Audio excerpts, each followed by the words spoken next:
my territory. Hallelujah, hallelujah, hallelujah. I've got my young man here. Well done, young man. Right, you go and take a seat over there. Well done. Then we're going to play in a bit. Hallelujah. Clap hands for Jaden. He's the drummer in the lady. Hallelujah. Thank you, Mr. Mamungu, for encouraging him, and Dad for encouraging him. Amen. Hallelujah. Are you excited? I'm excited. Hallelujah. I'm excited. I'm excited, first of all, to see you all. Amen. We thank God for the Kabisira family. Hallelujah. Hallelujah. It is only by the grace of God, you know, that we travel and that we come back. Amen. It is only by His grace. Amen. And I implore you to be excited. Amen. It is good that you are here. It is great that you are here. Hallelujah. Tell the person next to you, I'm excited. Tell them you are glad that you are here. Amen. The most excited person I saw was Mrs. Mamungu. You could see the excitement. Hallelujah.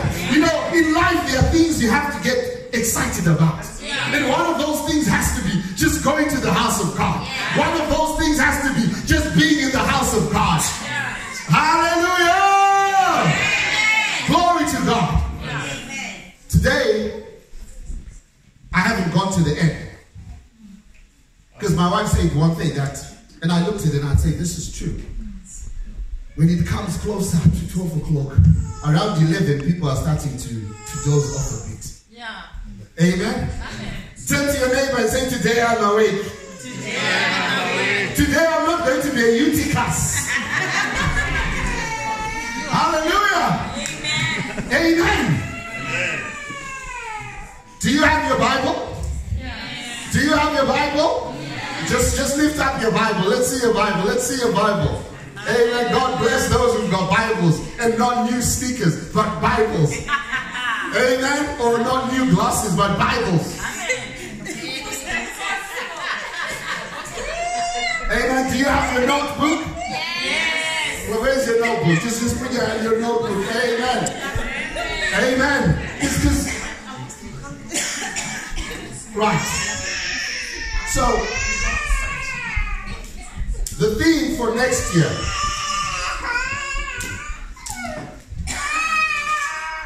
The theme for next year is a year of breaking camp and enlarging territories. No limits. Yes, sir. No limits. No limits. No limits.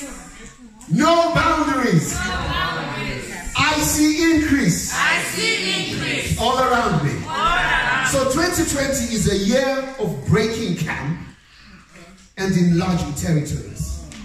Hallelujah. Let's go to the scriptures. This theme comes from. Anybody knows? Yes. Deuteronomy. If you had said Exodus, you'd have been correct as well. Exodus chapter 1, from verse 1. I'll read from verse 1, but the theme, let me give you the theme verse. Deuteronomy chapter 1, verse 6 to 8. Deuteronomy chapter 1, verse 6 to 8. And then, 1 Chronicles 4, verse 10.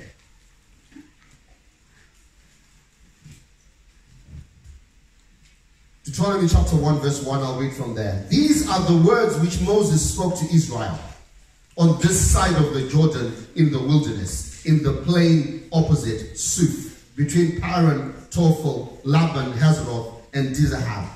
It is 11 days' journey from Horeb by the way of Mount Seir to Kadesh Barnea.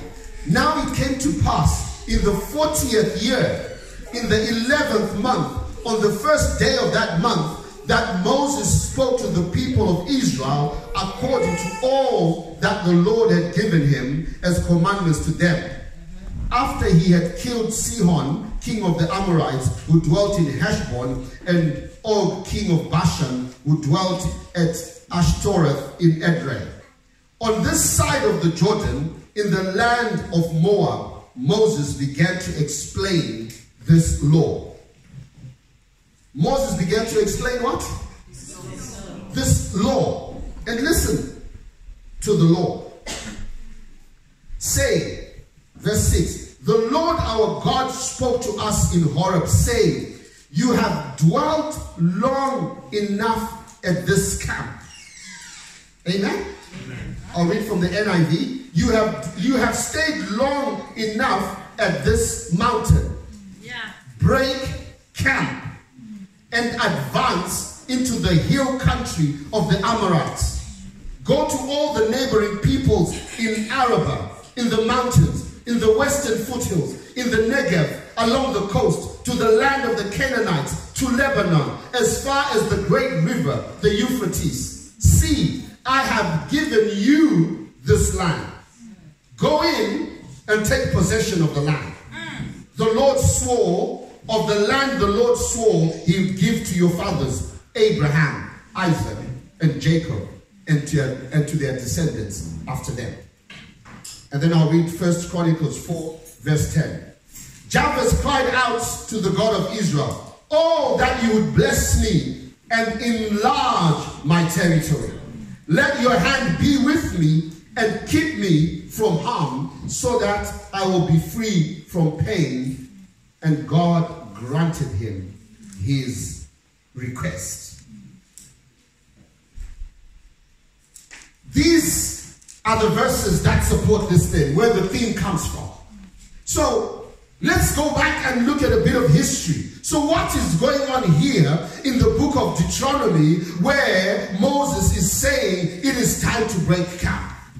You see, the Israelites, when they were going from Egypt to Canaan, they had about 42 campsites. Okay? They had 42 campsites. They would settle in a place, and as the Bible said, when the cloud was down, they would settle in that place. If the cloud lifted, they would begin to move. So they settled on 42 camps over a period of how many years? Of 40 years. That's how long they wandered in the desert, in the wilderness. And if you were listening very carefully, I know you couldn't recognize what was going on. But as we read from Deuteronomy chapter 1, the beginning of it sets the scene. It begins to tell you exactly where they are. They are standing the other side of the river Jordan. They are standing at a specific place, and the Bible tells you the place, and it tells you the time. It tells you that it was in the 40th year, in the 11th month, on the first day of the 11th month. And when you see that in the Bible, this is a significant moment. The Bible describes an event by its day. Make note of it. There is a significance of that day. But the instruction they are about to get is an instruction they have been given, and it is important for us to read that instruction in the book of Exodus 33.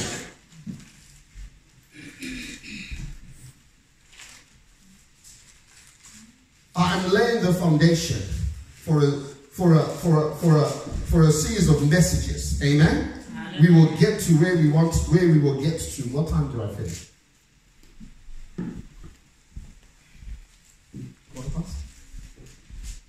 Or is it at o'clock?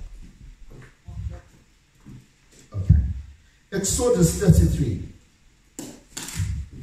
Chapter 1. Then the Lord spoke to Moses, depart and go up from here, you and the people whom you have brought out of the land of Egypt, to the land which I swore to Abraham, Isaac, and Jacob, saying, can you put the NIV version?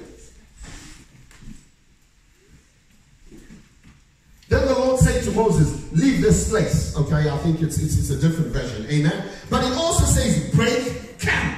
Yeah. Leave this place. Leave this place and go from here, and the people whom have brought out of the land of Egypt to the land which I swore to Abraham, Isaac, and Jacob, saying, to your descendants I will give it, and I will send my angel before you, and I will drive out the Canaanites and the Amorites and the Hittites and the Perizzites and the Hivitites and the Jebusites. Go up to a land flowing with milk and honey.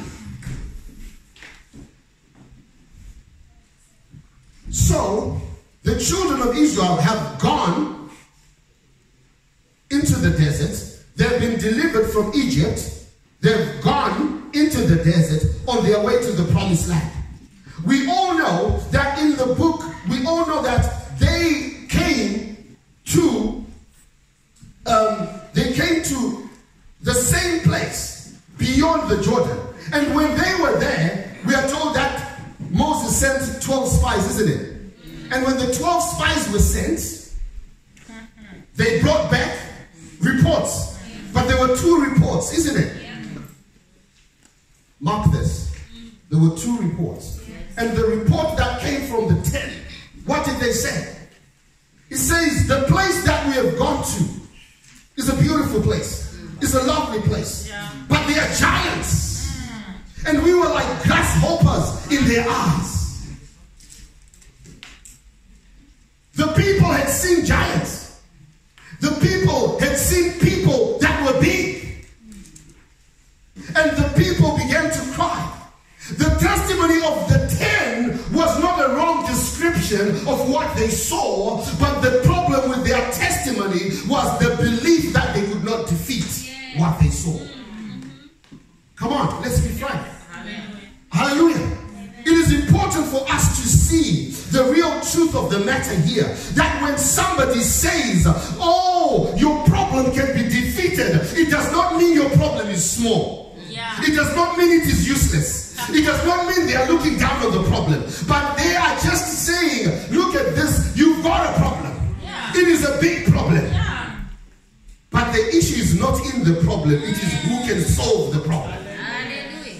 So they cried. And what they showed to God was a lack of faith in God.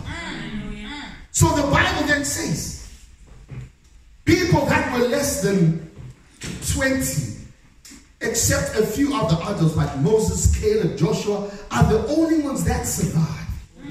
The rest who were complaining, they died. And they went back into the desert. They went back into the desert, and where we come to here, they've come back a second time. And they are in this place. Break camp. It is time to move. Church, I was amazed at how God was using the previous speakers to talk about the stuff that is in my message. Amen? Breaking camp is important, because if you stay in one place for a long time, what begins to happen? You begin to be what? Comfortable. You begin to be complacent. Thank you. Those are the 2 words. You see, being comfortable. Come what? It's called comfortable where we come from. Yes. Here they call it comfortable. Yeah. But we say comfortable. Yeah. You see the way it rhymes, you become comfortable. Because when you become comfortable, you spread yourself. Yeah. You relax. Yeah. You begin to have no fear. You have no worries. God bless us for being comfortable. The state of being comfortable is a state of peace.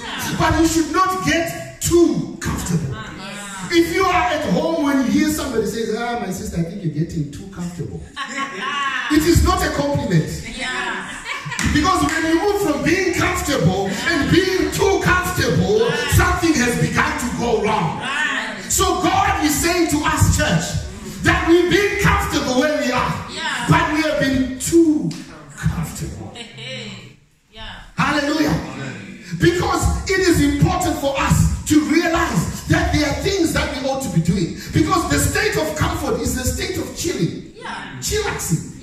You don't lift a finger. It just comes to to you. No. You press the button, it comes. Yeah. On the trip that we had from Zimbabwe, when the plane decided to die in Zambia, we were taken to this fantastic hotel. Taj Pamod. And when we got there, it was like, okay, it's a nice hotel. And we were uncomfortable. Because we didn't know how long we were going to be staying. And we didn't know what we were allowed to eat, what we were not allowed to eat. Was there a budget? Was there not a budget? And as we stayed a little bit longer, hour by hour we began to become more comfortable. As we knew what was going on, we began to become more comfortable. That by the end of that evening, we didn't choose the normal restaurant. We chose the most special restaurant. Because we were now comfortable. And the guys that we were with, we went. There was this other white Zimbabwean family from Gloucester, and their children. And then the young teenage boys like, right, what am I having? Then we looked at the children and said, well, children, today is Christmas. You can order whatever you want. We were comfortable because you could just point a finger. I ordered crocodile. Somebody ordered whatever. It was whatever you wanted. Because you are what? You are comfortable. And no one, you are not picking up the bill. We were comfortable. We ate what we wanted. And then we went to bed. And the next morning, people were more comfortable. Some people were eating by the seaside, by the poolside. Panache and Grace were eating root service. They were ordering root service. They were in a state of what? Of comfort. So you see, comfort is alright at times. But there is always somebody had to pay that bill. But I knew it wasn't me. That's why I was comfortable. Somebody has to pick up a bill. So you see, as a church, when we become comfortable in the field of the Lord, somebody is picking up the bill. Somebody is picking up the bill. If you are here, you went in and you would have gone in Zimbabwe or in Ghana or in Tanzania, and you would have gone to the fields. It was not a place of comfort. You could not be comfortable in the field. Hallelujah. The field is not a place of comfort. But what they always did when they were in the field, you would work hard and you'd know somebody would be preparing food at home, isn't it? And then you'd have a bit of refreshing. And then you'd eat. And then you'd what? You would carry on. The work of the Lord is not a place of comfort, my brothers, my sisters. And God is saying to us as a church, break camp. Hallelujah. You see, however good something can be, if it stays in the same state, something begins to go wrong. If you sit there and you sit in a comfortable chair like that, if you don't move, something will start going on. Isn't it? Take water. If water is flowing, the most purest of all water, pour it on the ground, even pure water from a bottle. Pour it on the ground. If water stops flowing and becomes stagnant, it begins to gather difficult things. So as a church, if we stay in the same place, you will begin to feel, hey, please just move a bit that way. Mr. Bonges, you're a bit too close. Did you see what I mean? When you stay in one place, you begin to feel confined. And things begin to but you know what? But okay, church, it's alright. But say, there's just something. I might not just go today. You begin to be lethargic, isn't it? And we've been seeing it because the chairs at times, they are so empty. What has gone on? We have stayed too long at the same place. Hallelujah. It is time for us to what? To break camp. Because we have become too comfortable. And the times we get comfortable with God, you press a button, it happens. Isn't it? Your things are just flowing. You know, there are those moments when things are just so flowing, isn't it, in your life? Those are good times, my brother, my sister. But be careful. Be comfortable. But don't be too comfortable. Because it's important for you to understand that you are in a battle. Amen. Amen. You are in a battle. My brother Washington used to write letters from Iraq, or if you're American, you'll say Iraq, which I don't understand why. And he used to say when they were working, he worked in the base, isn't it? But they had their weapon there. And then they had those chamber heads there. And you'd be working and you'd be ready. And there's one thing that you can't miss. I'm sure you couldn't afford to have those little things. I saw Ruba with some of those ones. Hey, development. You can't afford to have these headphones. You know, these things, they just stick these days. They just end somewhere here. I'm sure you can't afford to have those because you will miss the siren. When the siren comes, that the RPG is on its way. If you're busy going, you will be gone. Hallelujah. But church, this is the state that we become in when we become too comfortable in the house of the Lord, when we become too comfortable with the things of God, when we become too comfortable with the work of God. We begin to, we lose our senses. We lose our hearing. We stop to hear the people that are outside, that are yearning, that are crying for the Lord. We stop. It's not that we don't care, but we begin to focus on ourselves. We begin to focus on ourselves. It is important for us to focus on ourselves, to attend to ourselves, but we need to know that what is it that we are here on earth for as Christians. Hallelujah. Amen. So it is time to break camp. They are being told to break camp and go into the promised land. Amen. Promised land. You're like, hey, what is this promised land? What is this promised land to me? The Bible says it was a place that flowed with milk and honey. Hallelujah. You might not understand this, but you see, if you go to the Middle East, there are not a lot of cattle. So milk is not that much in abundance. There are not a lot of trees and so there's not a lot of bees and a lot of honey. In any case, honey is special, isn't it? So this is a place where there was milk and honey. But it was not a place where there was just milk and honey. It was flowing. Hey, I mean, do you get this? Can you visualize what I'm seeing here? Where honey is just flowing. This is a sign of abundance. This is a sign of a lot. You see, flow does not come from a little. Flow comes from a big amount. For anything to flow, there has to be a lot of it. Do you understand? What am I saying? Stay with me. What is the promised land then for you? You see, the promised land is the land of promises. Oh, yes. Come on, let me come again. Do you get me?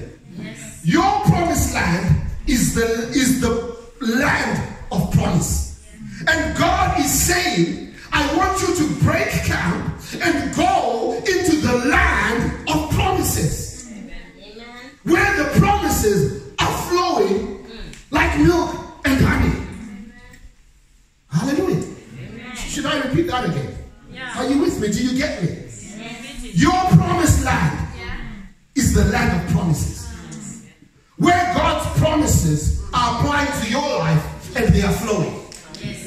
So God is saying, break camp.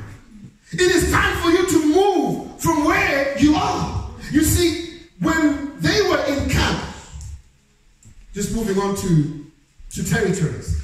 When they were in camp, you can imagine in a camp, when you're in a camp, you've got your tent, isn't it? Your tent is your lounge, your bedroom. You're in a bachelor flat, basically. The moment you step outside of your tent, you're now outside the whole yard. You're in communal land, isn't it? So these people, their territories, whilst they were in the desert, they were limited to the place where they pitched their tent. They were limited limited to the places where they pitched their tent. In this place, they say it was about 2 million of these people. So it wasn't, have you ever seen the pictures in the refugee camps? Have you ever seen them? Where it's like a field, it's like a hole. That's how close they were. So it was a tight place. But they knew one thing. They knew one thing. That our God is taking us from one place to another place. And the place where God is taking us, it is the land of promises. Hallelujah. It is the promised land. It is the land of promises. And they were just going on and just bearing with it. Hallelujah. But we all know the different things that happened. So, they learned a lot of lessons, and we'll come back to the lessons they learned in the desert. That's why God took them in the desert. Hallelujah. The desert time was preparation. And I pray to God that the time that we have spent over the past 10 years, and why do I refer to 10 years? And I've been thinking about this a lot, and Bishop mentioned it. I didn't tell him I've been thinking about, but it's been 10 years since myself and Bishop have been the leadership of this church. It's been 10 years. And all has happened. But there are lessons that we have learned. Hallelujah. How many of us have testimonies today? Amen. All the time, God is doing things in our lives. And we are learning something. And over the 10 years, there are lessons that we have learned, and we have gone to different kind of camps. We have stopped at different times, and where we are stopping now, God is saying it is time to move. Amen. But we have to take the lessons that we learned in the good times and in the bad times. We have to take all those lessons. They are good for us. Amen. Some of you might be troubled, and I know it troubles people at times. That, oh, you know what, how come there are not a lot of people at church? You know, there's some people, where are other people? Do you know what? God allows things to happen in his own time. Yes. Hallelujah. And 1 John chapter 2 verse 18 to 19 is a very interesting verse. And it links to what Mr. Bonjesi was saying about the time that we are in. Children, it is the last hour. And just as you have heard that the Antichrist is coming, so many Antichrists have appeared. It is the what? The last hour. This is how we know it is the last hour. They went out from us, but they did not belong to us. If they had belonged to us, they would have remained with us. But their departure made it clear that they did not belong to us. Do you understand what I'm saying? We've got a work to do. Some people might have left for whatever reason. It doesn't matter. It is not for us to judge and justify. But what is important is that those that are remaining, you who have remained, God has allowed you to remain. Amen. Hallelujah. Amen. Because it is not by might, nor by power, but by the Spirit of the Lord. Hallelujah. And 10 years ago, we spoke so much, and I spoke so much about that verse. Not by might, nor by power, but by the Spirit of the Lord. Hallelujah. Because we have to do it by God's Spirit. We have to move when God tells us to move. Hallelujah. Because the machinations of men will tell you to go left, to go right, to go wherever. But we have to learn to listen to the Spirit of God. Hallelujah. Break camp. Enlarge your territories. So their territories are small. They are living in a tent. If you have ever been in a hotel room for more than three days, in a family room with all your children for 3 days, you'll say, you know what, I love them. But Because you will be literally on top of each other. And this is how they were as they were traveling. But God is saying, I want you now to cross over the river Jordan and to take territory. Hallelujah. Amen. But here is what's very interesting. Like I said, we are summarizing and we will break it down into bits as we go on through the weeks. What they are being told to do is to go into a land. Remember, this is the same place where they had seen giants. Were the giants gone? They were still there. The giants were still there. You see, the land of promises is a land of giants. Amen. Should I repeat that? Yeah. The land of promises is a land of giants. The promised land where God wants you to go to is a place that has giants, is a place of battle. Which is why I was saying my wife was on to, she didn't see my message. The place that God is saying for us to go is going to be a place of battle. She'll have to come back and preach that message elongated. Amen? Amen. Because, well, I might have to just preach what I was supposed to preach. Because there's another message. The next message is, how do you fight your battles? Amen. This is how I fight my battles. Amen. This is how I fight. Amen. It might look like I'm surrounded, but I'm surrounded by you. Amen. It may look like I'm surrounded. But that's a message for another day. Yeah. The place that God wants you to get, the place we were going into, in 2020, there are battles that we have to fight. We will have to fight to take territory, my brother, my sister. The devil will not let people go without a fight. Yeah. The devil will not let people go without a fight. The devil will do a pharaoh. Yes. They can go. People will come into church and people will stop coming out of church. You will go and minister to somebody, they will come one day and they will not stop coming. Why? Because there is a battle, ladies and gentlemen. Amen. Hallelujah. Amen. 2020, we're going to face battles. But the difference is, how are we going to fight those battles? Hallelujah. But there is one thing that we know, that we are going into the promised land where God has instructed us to go. He has said, go ye therefore and make disciples of all nations. Hallelujah. Of all men, women, white, brown, pink, whatever, wearing glasses, maybe some not. Hallelujah. All of them have to come. Bless you, Apostle. Everyone has to come. Amen. And you need to be prepared, ladies and gentlemen. Amen. Hallelujah. You see, and there's one thing that is important. When we prepare for battle, and I think I've said this before, after I've heard some testimonies from Washington about the military. What they do in the military is they take away your ability to think on your own. You have to learn to follow instruction. That when instruction is given, you just what? You just do it. And you know, as Christians, did you realize that is our greatest struggle?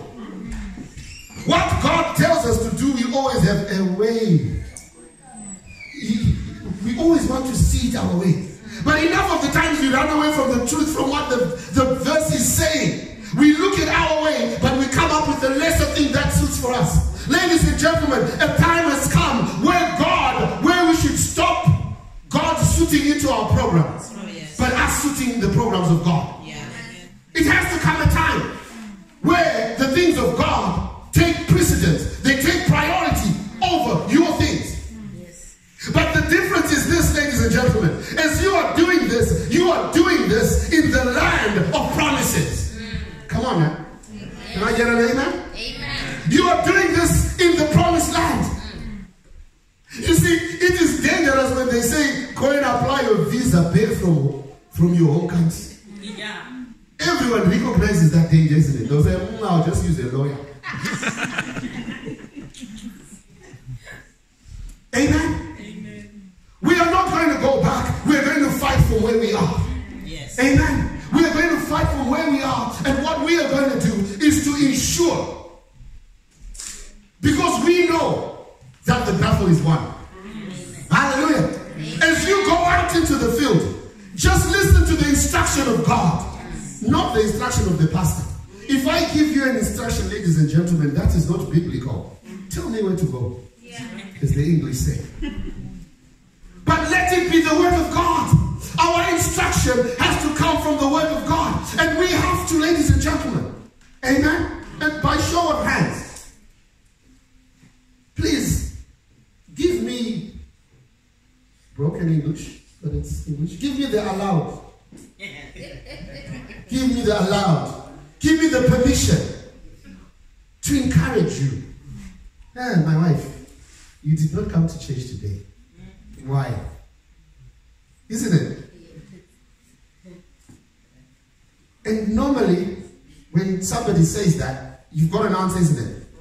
And whatever answer you give, you don't want to be challenged. Is it true? With anything, you don't want to be challenged, isn't it? Because it's my answer. At that point, any challenge that comes, you become what? Defensive. But allow yourself to be challenged. Amen. Where we are going in 2020, we are in battle. Because if I come to you and say, Brother Godfrey, you've got your earpods on. That's probably what Brother Godfrey would say. You've got your earpods on. Do you not see the car? You've got your earpods on and you are not in church. Brother Godfrey, where have you been? Amen. I want to use practical examples because some people will think, oh no, Pastor, you're talking about me. But some preachers say, but what do you want me to talk about? I can't talk about cows. Oh, Brother Godfrey said, no. I had gone to the moon. NASA. I was flying like it. But I said, but Brother Godfrey, do you not realize the importance of you coming to church? Yeah, but you see, this was my own opportunity to fly with NASA. But he has to allow me. Amen? And I'm saying me, it's not just me. You are your brother's keeper. Hallelujah. Allow the person next to you to challenge you what you are doing with your life, because we are in battle. Hallelujah. Amen. Give the permission to the person next to you to ask you where you were. Hallelujah.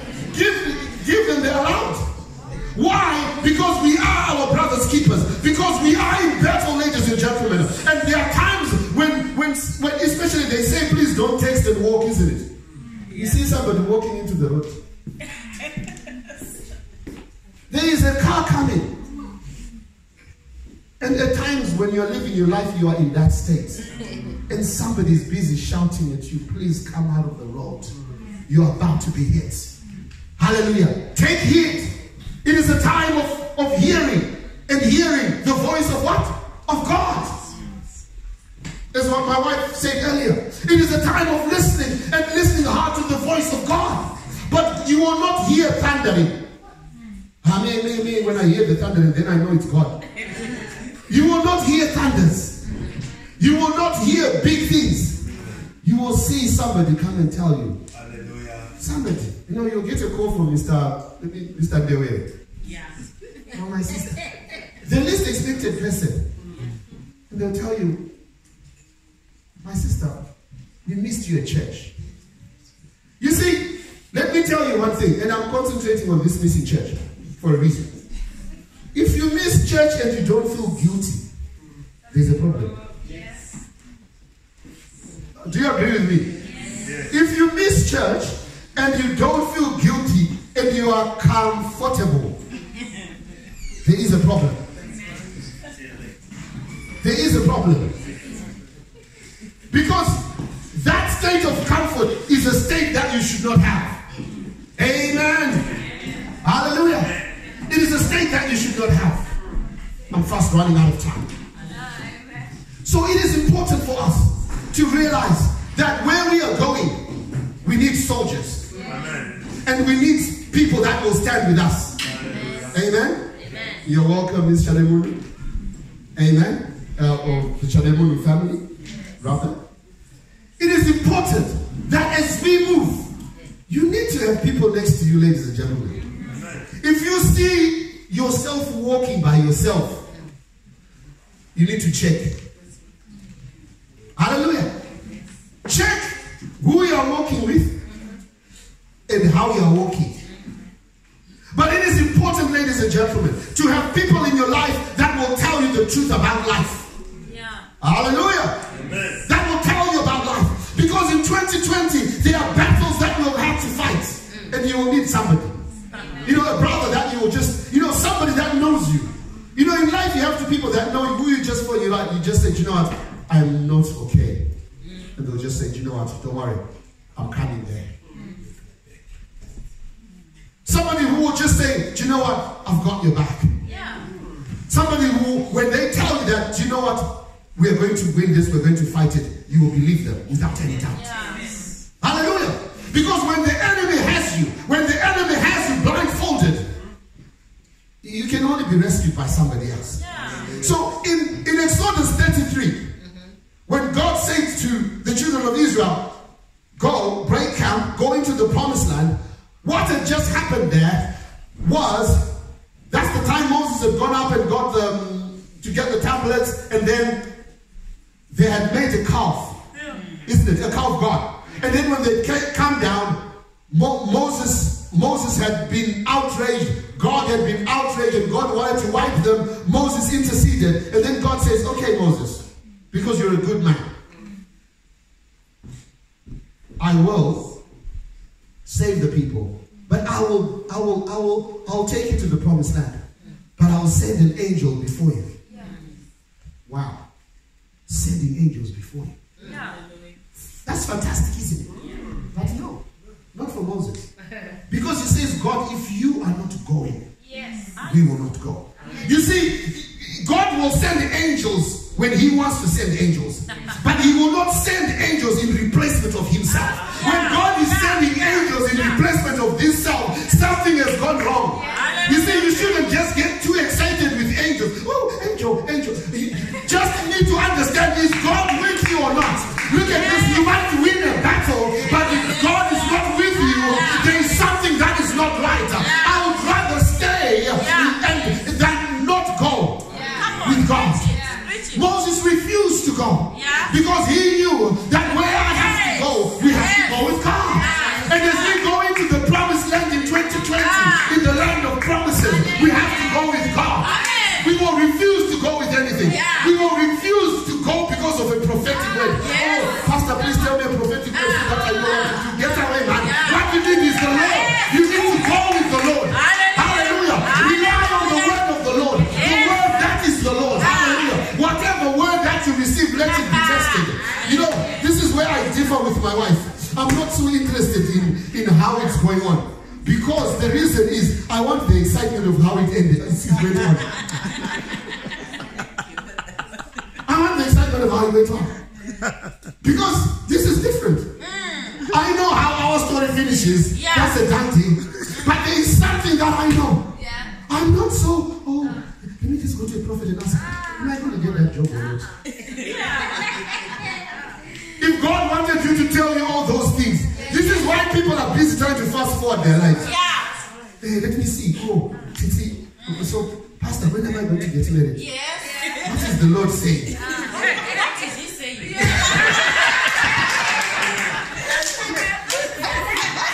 We are so much worried. We want to know what's going to happen in the future. I don't care what's going to happen in the future. As long as I have God coming there, I know that I'm going to win my battle. I know that my life is going to get better. So God is saying to you, ladies and gentlemen, as I wind up for today, he wants to take you into the land of promises. He wants you to take you into the land of promises. And when you get there, there's a man called Caleb. He says, look at this. Guys, I want the mountain that we promised. 40 years ago, I was a young man. Now I still have the energy. I am 80 years old. But I want to take that mountain. God wants you to go into your land of promises. And for you to fight for your promises. Look at this. You have to fight for your promises. Because a promise has a condition. What you fight for is not the result, but is to do the condition. Hallelujah. And God does the rest. You have to go to the land of your financial promises. Hallelujah. Of your finance promises. And go there and say, finances, I have come to enlarge my territory. Hallelujah. If it is your health, you have to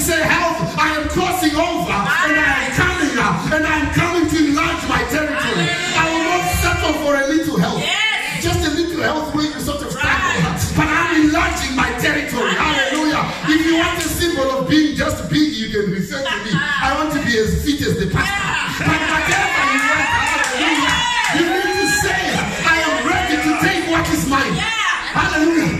I am ready to take what is mine. They were living in tents. They were living in Egypt. But what they didn't know is what God had in store for them in the promised land. What you don't know is the great things God has in store for you.